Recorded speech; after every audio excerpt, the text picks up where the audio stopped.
Olá, estamos começando mais um episódio do Religare Conhecimento e Religião.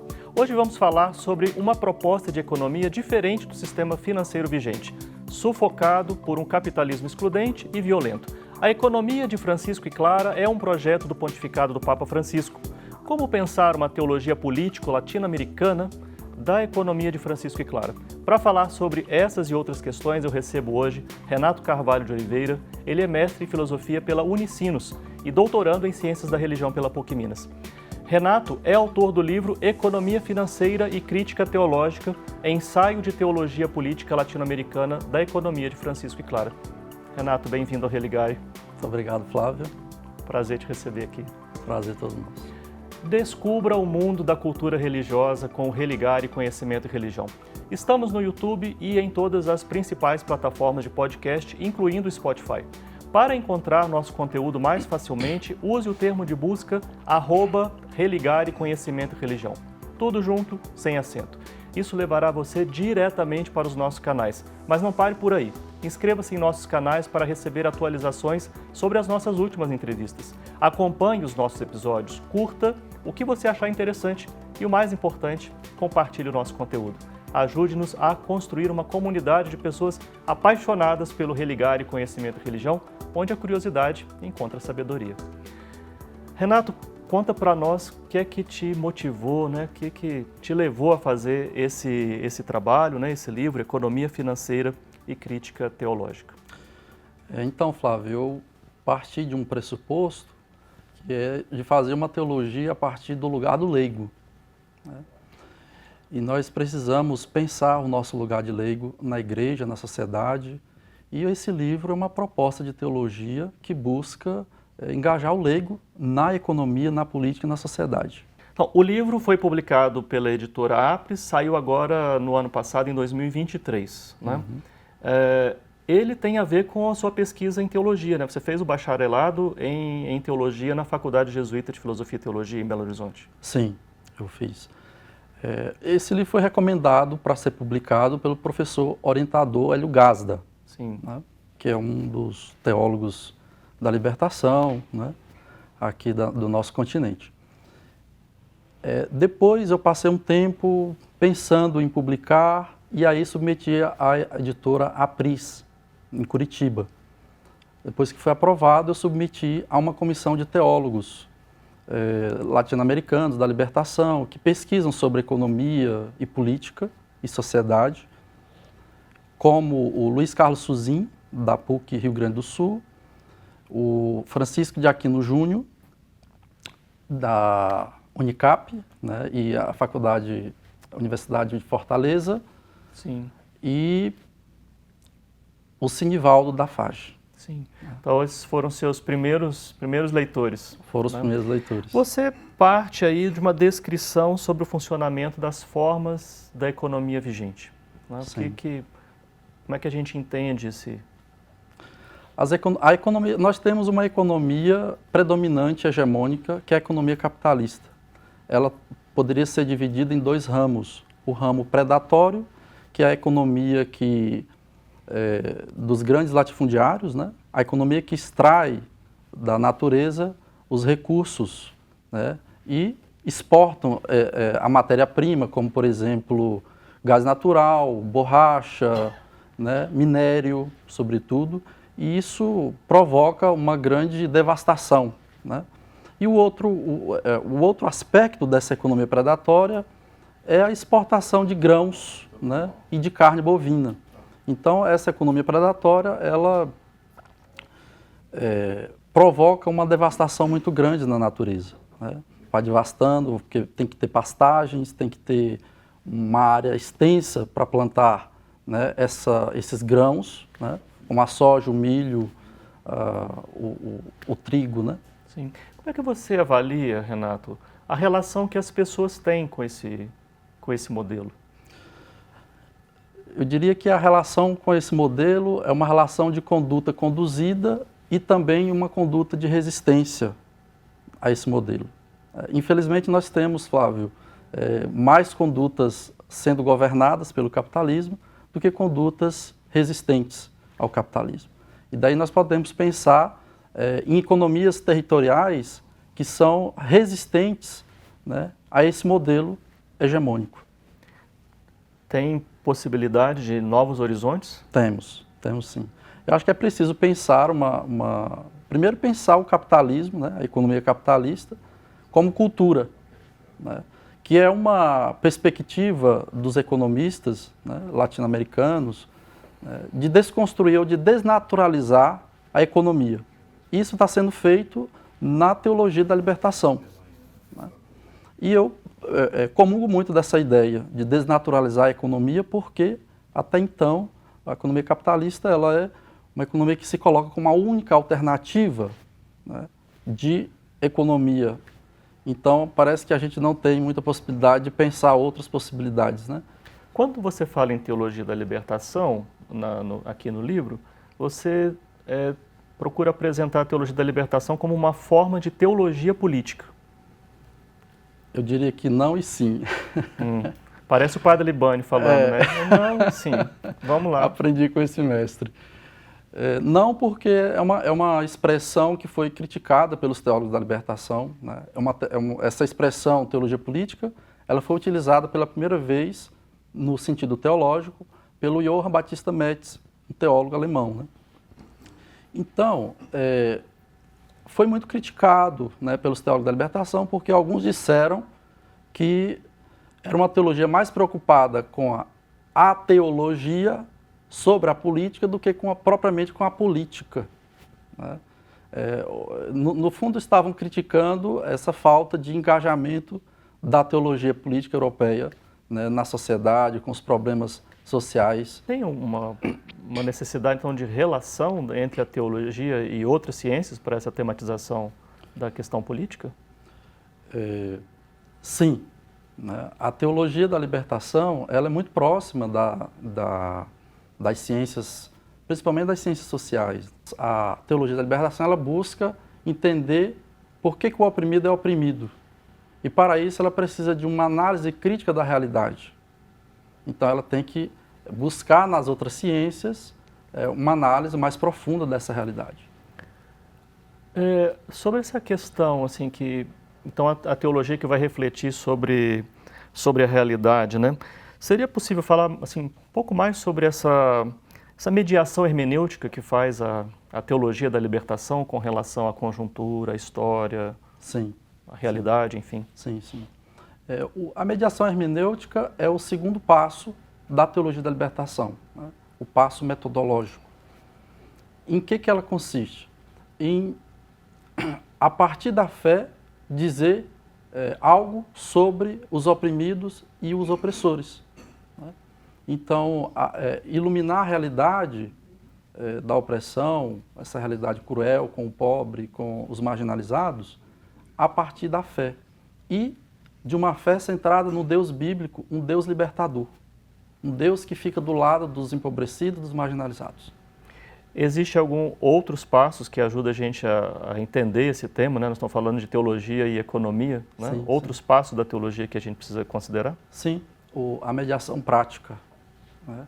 A mediação prática seria o terceiro passo da teologia da libertação, porque ela se preocupa com uma proposta eficaz de superação da opressão, né, no caso da economia opressora, a partir de uma praxis sócio-histórica, uma praxis como, por exemplo, hoje nós podemos falar da economia de Francis e Clara, que seria uma articulação das economias locais, as economias que resistem à economia hegemônica, né?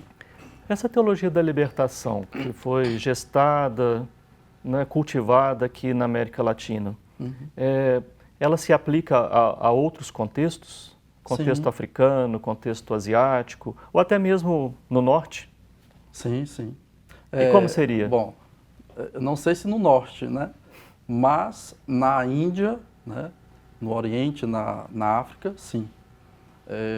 Eu tenho um pouco conhecimento da teologia da libertação Sim, lá. sim. Eu posso falar daqui, desse contexto latino-americano, né? Renato, qual, dentro desse contexto do que você nos apresentou, da teologia da libertação, dos passos dessa teologia, né, para análise da realidade, compreensão da realidade, enfim, e aspectos práticos, você chamou a atenção. O que é mesmo a proposta de Francisco? O que o Papa Francisco tem colocado como tema, como pauta para ser discutido em termos de economia? O Papa Francisco tem feito uma crítica à economia capitalista, uma economia que, na expressão dele, é uma economia que exclui, que devasta e que mata.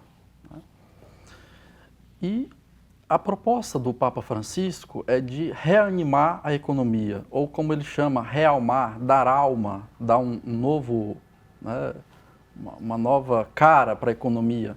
E essa nova cara seria uma economia que inclui as pessoas. Então, como ele diz no documento, uma economia com rostos e com nomes. Né? O penúltimo documento que ele escreveu, né, sobre fraternidade. Então, essa é a proposta dele. E para isso ele convoca a juventude, as juventudes, para assumir o protagonismo dessa proposta.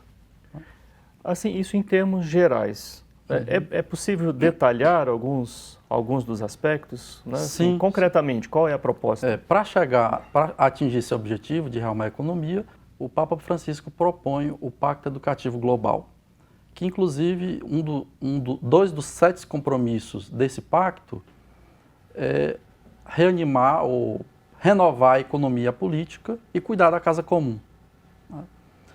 Esse pacto ele busca convocar a sociedade e as instituições, né, para implementar uma educação mais humanista, que busca transformar essa sociedade excludente, capitalista. Eu gostaria de ouvir você, Renato, sobre algumas das críticas que o Papa Francisco tem apresentado. Né? Economia que mata, um aspecto. Né? Idolatria ao dinheiro, um outro. Sim. Né? A outra questão, descarte de objetos e também corpos como objetos. E, por fim, a questão da crise ecológica que você acabou mencionando também há pouco. Então, um comentário a essas críticas. Né? Sim. Economia que mata é uma economia que produz seres excluídos, né? Então, já começa por aí. E não necessariamente uma economia que extermina corpos, também, né? Mas que provoca um processo de exclusão que vão marginalizando as pessoas. O outro é a idolatria ao dinheiro. Muito bem. Esse é um aspecto que o Papa Francisco não desenvolve muito na sua encíclica, Laudato Si, mas basicamente consiste de pensar o dinheiro como ocupando o lugar de Deus. Né? Qual que é a perspectiva? É que, sendo Deus aquele que confere a si mesmo e aos outros, às criaturas, o próprio ser, né, o dinheiro faria essa função, porque ele confere valor a si próprio, indeterminadamente. Sim. Outro aspecto é aquele colocado assim, descarte de objetos e corpos como objetos. Sim, é uma economia que produz a cultura do descarte. Então, por exemplo, o ciclo do capitalismo é produzir, consumir e descartar. O contrário do ciclo da natureza, que é um ciclo que não descarta, tudo se aproveita, tudo tem uma função dentro, né, desse ciclo. Sim. E a crise ecológica, né, que é um tema que atravessa esses outros aspectos também. O Papa Francisco, basicamente, ele vai radicalizar a crítica, né, dele à crise ecológica, porque ele vai dizer que a crítica ecológica está enraizada numa crise humanitária.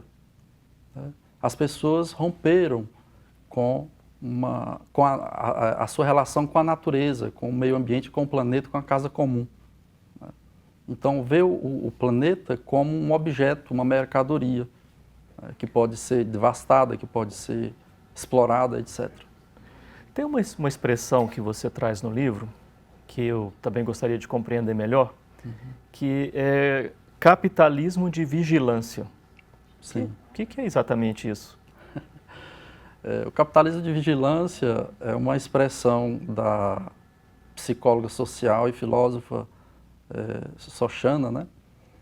E que é o capitalismo de vigilância? É o capitalismo que vigia as condutas, né, a partir de predições de comportamentos futuros. Então, como que se faz isso?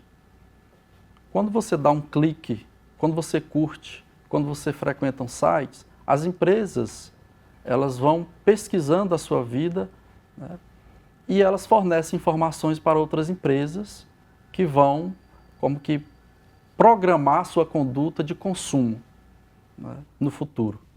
Então, é um capitalismo de vigilância, um capitalismo que controla o próprio desejo, que controla, que coloca como causa de desejo objetos de consumo.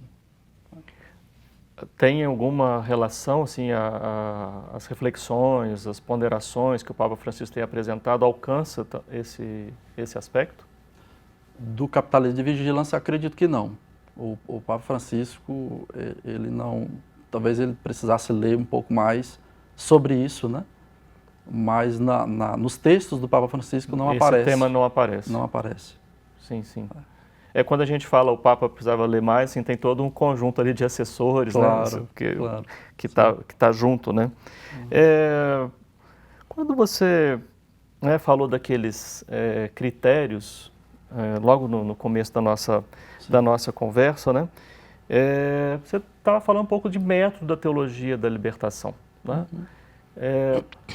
Para esse ponto em especial que nós estamos tratando aqui de economia financeira, crítica teológica, você destacaria assim tarefas inadiáveis, né, imprescindíveis, que nesse passo a passo que você apresentou a teologia precisa considerar para uma crítica, né, ao capitalismo? Sim. O que eu estava dizendo era que a teologia da libertação não é uma teologia política para os teólogos que criticaram essa expressão, mas é uma teologia política se a gente faz uma releitura do método teológico, porque o próprio método teológico ele assume um lado, e é o lado dos empobrecidos, o lado dos corpos excluídos, dos oprimidos. Então não existe teologia da libertação sem um ponto de partida que seria, por exemplo, o que vai dizer Gutierrez, né? O ponto de partida do método teológico são os pobres, né? Então, esse seria um dos critérios, talvez o critério mais central para se pensar uma teologia política latino-americana da economia de Francisco de Clara. Na perspectiva do Francisco, né? Como você está apresentando aqui, isso serve para inspirar uma teoria teológica? Sim, porque o Papa ele convoca, né, as juventudes e convoca, e essa convocação ela nos faz pensar também na possibilidade de reanimar uma teologia laical ou teologias laicais. Então, eu acredito que a preocupação do Papa Francisco com a transformação, né, da sociedade a partir de uma economia, né, que mata, que exclui, que devasta, é também um convite para nós pensar uma teologia também laical que se engaja, né? Sim. Você como teólogo leigo, como é que você recebe, né, esse chamado de Francisco? Como é que você vê outras pessoas, outras teólogas, outros teólogos leigos também, né, já que você fala especificamente desse lugar e desse ponto de vista, né, como é que você está sentindo a recepção, a provocação e o envolvimento das pessoas, né, dessa teologia laical com relação à economia de Francisco de Clara? Sim. No momento é uma teologia que está ainda sendo conhecida, né, a proposta do livro, né? Mas acredito que, até o momento, a recepção tem sido muito boa. E eu tenho me sentido muito contemplado, né, e engajado nesse grande movimento da economia de Francisco de Clara, né? Então, é um movimento que já me acolheu, que já me inseriu, inclusive, né, na trajetória deles, né? Sim, nesse debate, né? Para a gente concluir, quem quiser encontrar o seu livro, a gente pode deixar aqui uma indicação? Sim. Qual seria? Seria o link da própria editora. Apris. Então o site está aparecendo aqui na tela. Então você pode localizar. O endereço propriamente, para quem estiver acompanhando a gente pelo podcast, vamos achar aqui o endereço da editora, que é editoraapris.com.br. Quem está acompanhando aqui pela TV ou pelo vídeo pode ver também na tela. Olha, parabéns pelo trabalho, né? Sucesso também nas novas pesquisas, outros temas, né? Pelos quais você também se sente desafiado. Sim. E assim chegamos ao fim de mais um episódio do Religare Conhecimento e Religião. Gostaríamos de lembrar que somos um projeto de divulgação científica do Programa de Pós-Graduação em Ciências da Religião da PUC Minas. Se você deseja saber mais sobre as nossas atividades, os nossos cursos de especialização, mestrado e doutorado, convidamos você a visitar o nosso site, pucminas.br/ppgcr. Muito obrigado a você por nos acompanhar nessa jornada e a toda a nossa equipe cujo trabalho incansável torna este programa possível. Estaremos de volta na semana que vem. Um abraço muito cordial e até o próximo Religare Conhecimento e Religião.